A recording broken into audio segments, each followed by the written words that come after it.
Hello, working people of Southwest Washington. You're listening to episode 2 of Working to Live in Southwest Washington, produced by the Southwest Washington Central Labor Council and sponsored by Northwest Innovation Works. But we'll talk about that a little bit later. We're also a proud member of the Labor Radio Podcast Network. Find out more about the network at laborradionetwork.org. I'm Shannon Myers. And I'm Harold Phillips. Now, before we get started, I just wanted to remind everyone that the views and opinions expressed on this show are not necessarily the views of the Southwest Washington Central Labor Council, our affiliate unions, our guests' unions, businesses, parents, dogs, children, anyone's views but their own. And boy, do they have views. Don't we all? Hey, Shannon, how was your Labor Day? Well, being a union leader, usually we are out at our amazing Labor Day picnics celebrating what Labor Day is really about, which is the unions and working people and celebrating together on all of our hard fights. But unfortunately, we did not have our celebrations because of our current situation with COVID. So I painted my laundry room. Fun! I guess I didn't take it off, right? I didn't really take mine off either because I was invited on WPFW in Washington, D.C. to talk about our new podcast. So to all of our new listeners from the other Washington, I just want to say welcome. And a lot of people in Southwest Washington had the day off for Labor Day yesterday, but a lot of them didn't. It was just another day off for them. It's no secret that the COVID-19 pandemic has really impacted the employment situation here in Washington state, and a lot of people are looking for that next step in their career. But you don't have to necessarily go into debt to have a solid career, whether you're looking for a new career or whether you're a young person who's just starting out in life. So to talk about that, we have a few people with us. First off, we have Bob Carroll, president of the Columbia Pacific Building and Construction Trades Council. Hi there. Besides being president of the Columbia Pacific Building Trades, I'm also a proud member of IBEW Local 48. We've also got Mike Bridges, who is the current president of the Longview Kelso Building Trades Council. Hi, how's everybody doing? And I'm also a proud member of IBEW 48. And finally, we have Mark Riker with us. He's the executive secretary of the Washington State Building and Construction Trades Council. Good afternoon. Good to be with everybody. I am a rank and file member of Sheet Metal Workers Local 66. We keep saying this term, building trades. What does that mean exactly? Well, generally, it is the construction crafts in Washington state, actually all over the world. We build everything from houses to high rises and the highways to connect the two. So you're the guys who are swinging the hammers and carrying the big loads, right? We do have a lot of listeners here who are trying to help guide their children into fulfilling careers. Why would you recommend that someone who's just starting out end up doing manual labor? Yeah, this is Mike. I always share this when we're going in and talking to the kids in the high schools and the junior highs. A lot of these trades, whether it's sheet metal, electrician, plumbers, steam fitters, they all translate well into other types of work. And a lot of our folks end up doing, maybe 10 years in construction. And then as they get older, they decide maybe I would like to work at this facility that I've been working at for this contractor for the last 5 years. It's really nice. I like the people. Sometimes the work's a little bit different than construction and a little easier on the body. So that's another thing I like to mention, because some people just can't envision themselves doing a construction lifestyle for, their whole career. So a lot of people don't. Well, Bob, what does that mean, that construction lifestyle? Well, the construction lifestyle is just that, doing construction in the craft that we do it in. For example, myself, I'm in my 42nd year of being an electrician. And I started out an apprenticeship, did 4 years of apprenticeship, getting paid while I was earning while I was learning. Did you say you were getting paid while you were learning? Yes. We do on-the-job hours. You work a full-time job, you get paid, and you go to school a certain amount of hours per week for, maybe 30 weeks a year. A typical apprenticeship is 160 hours of classroom learning as well as working full-time. So, Bob, you're telling me they're getting on-the-job training, they're getting paid to do it. Do they have benefits too? Typically speaking, most apprentices do not gain benefits in the first year of apprenticeship other than medical.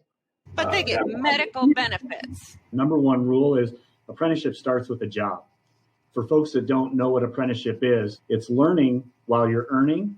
And we don't have student debt in the apprenticeship because while you've got a loss on the debt that a college student earns, you've got gaining on the side that an apprentice earns. Apprentices have debt too, but their mortgages, auto loans, they're the normal bills that every person in society has. They're on the positive side. So I think a lot of people, when they're going through schools, the guidance counselors will tell them how to apply to colleges and what that process is like. But I don't know that a lot of people get information about how to follow an apprenticeship. Well, we're slowly changing the narrative on that. I think we've been trying to talk about it to anybody that'll listen in the schools. And until fairly recently, at least in my area here, they wanted us there to talk about apprenticeship, but we weren't getting backed up by the educators sometimes. I think the message was still the best pathway is a 4-year, degree. And so one of the most frustrating things is I would find folks that did pick an apprenticeship pathway or maybe knew somebody in the trades, and they were all excited because they knew they weren't going to go a 4-year pathway to a college. They knew they wanted to work with their hands. They knew they wanted to get in construction, but typically you need to be pretty good in the algebra and the math. And just to fill an application, we require a C or better in high school algebra. And so I was so frustrated to have to send people away and tell them, man, you need to go back and take a class at LCC. LCC, what's that? It's the name of our local community college, Lower Columbia College.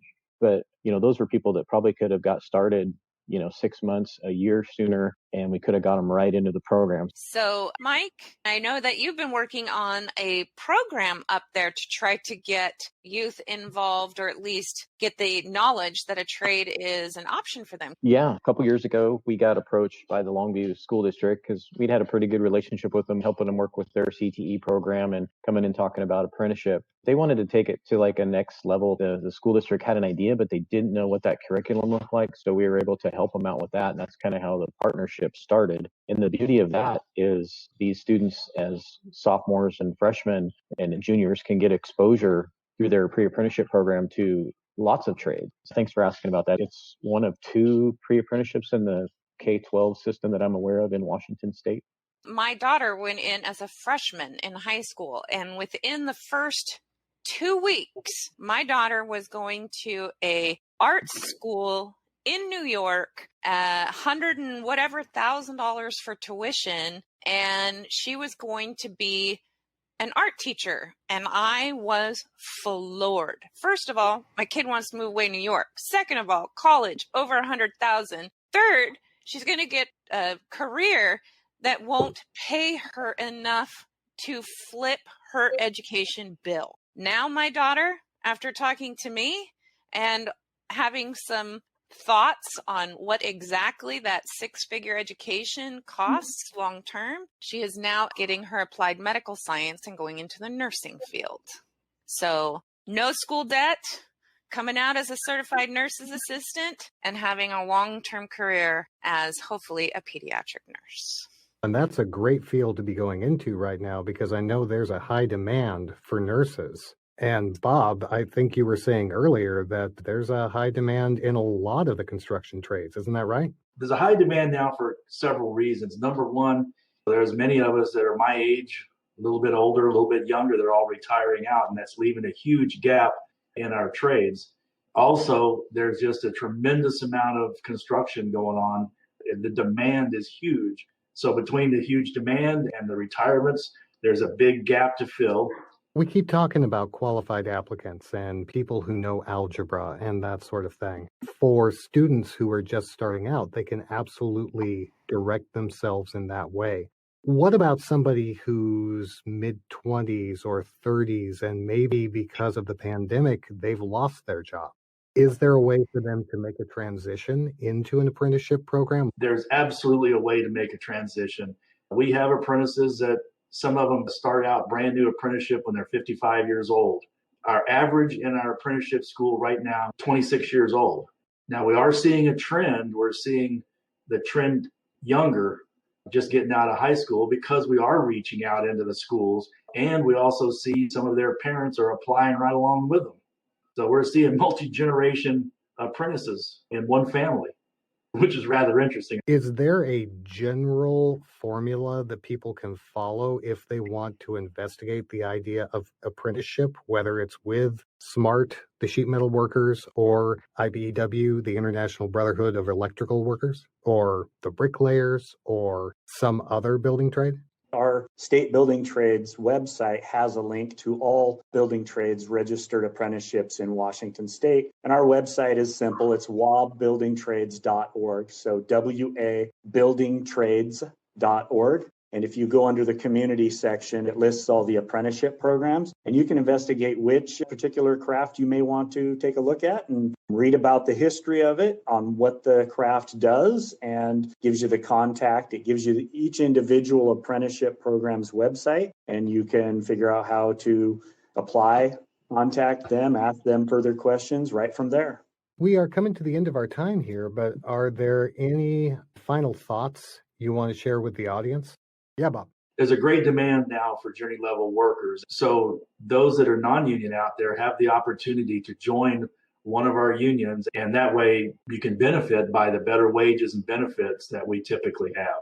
Historically, there was always kind of a divide between union folks and non-union folks, and it was almost adversarial. We have evolved, or we are evolving, and now us union folks try to do everything we can to give them the ability to get everything they can and benefit them and their families for the only thing they have to sell. We all only have one thing to sell, our labor. That's all we got. And you might as well get everything you possibly can for that. And the best way to do that is by banding together. Together, we are a hell of a lot stronger than we are when we stand on our own. And that doesn't mean you're not an individual. You're absolutely an individual, but you maximize your strength when you gather in like-minded folks, specifically to sell your own labor. Speaking to the folks who are contemplating, would this be right for me? Take a real good look and see who it could be right for. It's right for everybody, to be honest with you. Yes, we need folks to go to college. We need architects, engineers, we need doctors, we need lawyers. We need all of it. Society needs everybody. And we need people to build the stuff that we have for our comfort, for our pleasure. And that's us. And I was a homeless high school kid up in Arlington, Washington, and made it out of high school. The best thing I ever did was graduate high school, not because the opportunities it opened for me, but the doors it did not close for me. And one of them was being able to get into an apprenticeship a little bit later. I started at 21. And I also learned a lot of things and had the opportunity to sell my labor, to learn a marketable skill in the sheet metal industry so that I could have a middle-class lifestyle, all from being a homeless kid going into an apprenticeship. Really gave me the ability to change my family tree so that my son has a really good middle-class lifestyle. It's for everybody. Yes, you're qualified. Yes, you can do this. And damn it, we need you. I can't think of a better sentiment to go out on. Thank you so much, Mark Riker, Executive Secretary, Washington State Building and Construction Trades Council, Bob Carroll, President, Columbia Pacific Building and Construction Trades Council, and Mike Bridges, President of Longview Kelso Building Trades Council. Now hang out with us, working people. Mike is going to stick around, and we're going to talk about an exciting new project up in his neck of the woods in Longview. We'll be right back. Hey folks, it's Mark, your host on My Labor Radio. You can find us on multiple podcast platforms, and this show is now part of the laborradionetwork.org. You can discover more than just us by visiting their website. The Labor Radio Network will help you find your next new favorite union podcast or radio show. A simple network of folks from across the nation. Working people keep raising their voices more and more each day and demanding better treatment from their workplaces and their elected officials. As you know, these voices don't get heard very much on the corporate-controlled media. But the 21st century's labor movement has a new way to get its message out there, and working people don't rely on traditional media gatekeepers. It's now the internet, so you can turn off your TV to get the real news. So that gets us to that one-stop shop. Just visit laborradionetwork.org. On the main page, you'll see a grid of show logos. Just click one, and the description and links pop up right there. It's worth going to visit this ever-growing Voices of Labor resource. Join us at laborradionetwork.org. Thanks for sticking with us, working people, and thanks to Mike Bridges for sticking with us as well, because, Mike, you've got a really exciting project up in the Longview area to talk to us about, right? Yes, actually, Harold, it's in Kalama, Washington, but this project is going to help out all of our county, all of our local workers working on it, and people from all over Washington and parts of Oregon probably too. So pretty exciting. And you've brought along Kent Caputo and V. Godley from Northwest Innovation Works. Kent, V, what is Northwest Innovation Works? Harold, Northwest Innovation Works is a project being sited in Kalama, like Mike indicated, and we produce a product called methanol. And what we do is we take in natural gas, and instead of burning natural gas, we actually take it, break apart the molecules, recombine those molecules into a new substance that's called methanol.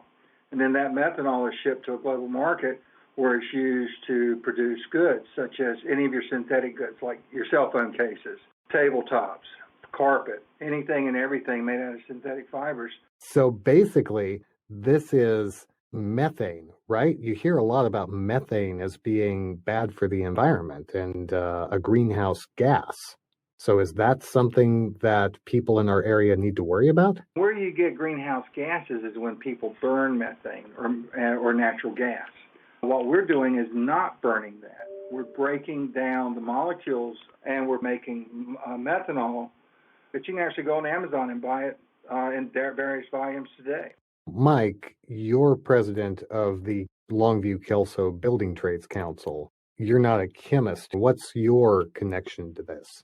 Well, one of the things that I've seen since I've been working with this project is from day one, the fact that they came in wanting to be part of the community, going above and beyond what the regulations are state and federally, and along with putting thousands of people to work in a community that really needs it right now. Mike, they've actually signed a project labor agreement, which is going to support above and beyond living wage jobs. And it's also my understanding that they're going to have union represented workers inside the facility as well. What kind of jobs are we talking about here?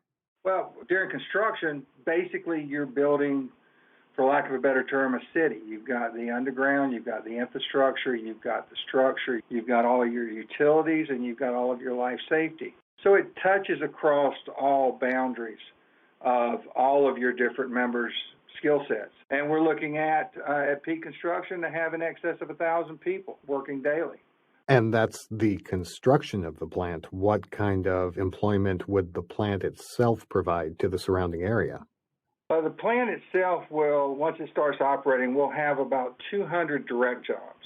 You'll also have what's called indirect and induced jobs, which will be another 500 jobs. What can our listeners do to help move this project forward? People will have the opportunity to get involved, and we hope they will, and speak their mind directly to the Department of Ecology during this comment period on the environmental review that is underway right now. That draft document has been put out. People get to talk about it. A good portal to get to that is just go to the website letsbuildthiswa.com, www.letsbuildthiswa.com, and that'll take them right through to be able to make written comments or to be able to sign up to be able to virtually testify. That's fantastic. We're really looking forward to hearing updates on this project. What's that website again? Letsbuildthiswa.com. I am just going to say on a last note to all of our listeners, know what's going on in your community, support good projects, get involved, and make a difference. Thank you so much for the opportunity, Shannon and Harold. We really appreciate it. Well, thank you so much for joining us, V. Godley and Kent Caputo with Northwest Innovation Works, and, of course, Mike Bridges. From the Longview-Kelso Building Trades, Brother Bridges. Thank you, guys. Thanks for having us. You beat me to it.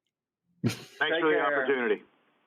Now, stick around, working people. We are going to have a discussion with someone from another rural area who's very interested in training people for the jobs of the future. And, by the way, she's running for office. Oh, yeah, that little detail. I want to say some good things about the Labor Radio Network. There's no question but that they are doing a great job in helping people find out what's happening from our own point of view, from working people's point of view. I'm Gene Lance from the Workers Beat program in Dallas, Texas. Now, Texas has no other program except our little 1 hour program that is dedicated to everything from the point of view of working families. The podcasters that are now getting together are getting things out from the point of view of working families for the first time ever, because everything else that you read, every movie you go to, every library, every book, every magazine, they are owned by the bosses.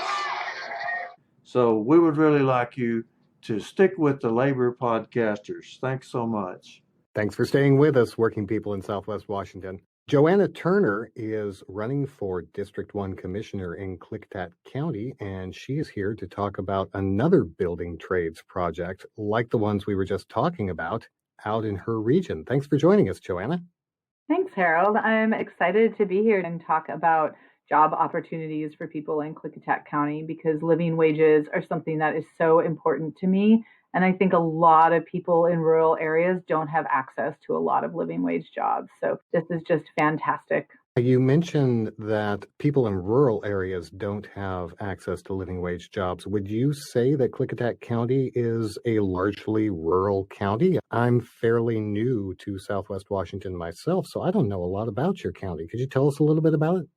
Yeah, Klickitat County is very rural. It's a pretty good-sized county, and we have over 22,000 folks that live here, but we're losing a lot of our youth because there aren't good jobs that they can have and maintain and feel like they can build a family and a life for themselves here. So it's super sad to see youth leaving this place, which is so beautiful. I am super impressed that both of you can say that one word that I have so much trouble saying. And everybody has that one word. And I have a feeling it's going to be said a lot tonight, and I am boycotting it. And that word is rural. Rural. Rural? Rural. I hate it. I'm done. So but you can say Klickitat. Rural brothers and sisters. Rural. I can say Klickitat, I can say Wakayakum, I can say Skamania, but goodness gracious, you give me rural, and my lips just freeze up. I don't know. So sorry. She thinks I'm going to be cutting that out of the final podcast, but she's wrong. So, Joanna, what do you do about that? The fact that the younger people are leaving the county and looking for a future elsewhere. How can you stem that tide? Yeah, that's a great question, and something that I've been thinking a lot about, because I have 3 teenagers. I want them to have an appreciation for this amazing place and learn how to love it and to tend to it well. But I also want them to not feel like they have to escape to have a life outside of here. So it's something I've been thinking about a lot. And how do we encourage community to come together to create those types of jobs that people want to stay here? So, Joanna, do you think that more of these positions that are going to working at home may help populate more of our rural areas? And also that brings in another question that we talked about in our last episode as far as Wi-Fi in more rural areas to help keep those jobs and maintain those jobs possibly in those areas. What do you think? Yeah, absolutely, Shannon. Access to broadband is so important and is one of the things that we absolutely need to take on. And as a county commissioner, it's one of the things that I'm going to prioritize. We simply have to. Not only do we have kids at home who don't have the capacity to do their homework. I know people who have to drive their kids to the school and sit in the parking lot just to access Wi-Fi so that their kids can do their homework. And that's not okay. Also, a lot of folks working from home, though, don't have access to reliable broadband. So it's something I believe the commissioners absolutely need to get behind, absolutely need to take on, and make sure that it happens for the well-being of every single citizen in this county. That's a pretty high-tech solution for a rural area. And We started off by talking about another high-tech solution that's going in that rural area as well. There is a big solar project going in on the easternmost edge of Klickitat County, which is exciting to see so much work come in. I know that there's going to be, I think, 150 electrician jobs to start and like 300 jobs at their max capacity, which is going to be next spring when they start actually installing solar panels. We do have a lot of access to sun and wind, as evidenced with all of the windmills that you see on the eastern part of this county also. So harnessing those natural resources and doing so in a way that hopefully causes very little impact to the ground that they're going to be on. I think when a lot of people think of rural areas, they think of people who live quiet, let's say, contemporary lives. But in reality, we're talking about a rural county here that has a solar farm going in, that has wind farms to generate electricity, that's trying to find a way to get broadband out to its citizens. It sounds to me like Klickitat County is actually living not just in the now, but in the future and trying to make the future. I hope so. That's one of the concerns that I had when I initially started this race, though, was I didn't see a lot of forward thinking, especially around housing and what do we do? Because no matter what we do, we are going to grow. We need to manage that growth well, and we need to be proactive with the opportunities that we need to provide for workforce housing. If we want people to stay here, if we want people to move here, which I know that's controversial in and of itself, but it doesn't matter sometimes what we want. People are going to be moving here. And so we need to be proactive in how we can manage that growth and do it well so that there's very little impact. And so that the jobs that we do create, like I said before, are living wage jobs that people feel like are reliable, that they can have a family here, that they can, raise those kids here and still have access to work that's going to be beneficial for them. So what is the plan to keep bringing in those family wage jobs? I mean, what can you as a county commissioner do to help buttress the economy so that people can make a living wage? I think a lot of it starts with relationships, building relationships and building community. And if we prioritize building community and caring about other folks, our neighbors, our neighborhoods, no matter how rural they are, no matter how much distance is between them, then people are going to see that and they're going to want to stay here. I think one of the things that we can do as far as bringing in prevailing wage jobs is just having that conversation. It's not always about the bottom line. I'm self-employed. I have a couple other people that work for me, but paying them a decent wage is so vitally important to me. And it makes me feel so good when the people that work for me come back and say, "You're one of the best bosses we've ever had. Thank you for taking care of us." Like that sense of satisfaction means more to me, and I know that it means more to them than a lot of other things that I could be doing. So it's not about, the bottom line, how little we can pay people. It's about how we take care of those people and how we tend to them and how we make them feel. Are you hiring, Joanna? I actually am. I need to find someone else to come and clean. What are your top priorities? What do you want to tell your community that you want to lead when you hit that county seat? Yes, so we've already talked about a couple things. Broadband is absolutely one of the top ones, and building community. The first question that I get from 90% of the people that I talk to, when I introduce myself to someone and say I'm running for county commissioner, people are like, "Yeah, what does that even mean?" And so I ask people, do you know what the county commissioners do?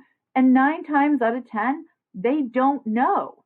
And to me, that's a problem. When constituents don't know who to reach out to when they have an issue, when they have a challenge, that's a problem.